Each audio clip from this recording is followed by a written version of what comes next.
กูเคยติดคุกขนาดหลวงพ่อเป็นสอนเขา7 มื้อซ้ำ7 ปีบนนั้นส่วนสิได้ออกมานี่ออกมาเขาว่าอยากให้ออกนะเพราะว่าตอนพาไปมันได้กินดีอยู่ดีนะอิสระตัวเข้า ไปใส่กรรมในน้ำเขาลงวัวกัน7 มื้อโอ้กะย้อนเพิ่นว่าการเป็นนักโทษก็เป็นทุกข์การเป็นทาสทาสก็จังเป็นทุกข์ทาสเงินทาสต้องทาสลูกทาสหลานนะเป็นหนี้ก็เป็นทุกข์เป็นโรคก็ทุกข์เนาะเจ็บท้องปวดหัว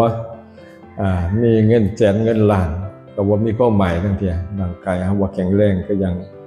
ปวดกันนั่นล่ะเศรษฐีนอนอยู่โรงพยาบาลข้างอ้อยไหวอยู่มีเงินคนละหลายล้านอยากได้ยังไปถามว่าอยากได้นี่แต่อยากเศร้าเอาเงินข้างก็ไข่เอาทองว่าข้างก็ไข่เป็นตันเขาว่าเอานี่แต่อยากเศร้าว่าอยากตายพอเศร้ามากประมาทอีกวันนั่นแหละคนเนาะสมซื่อยี่ดอก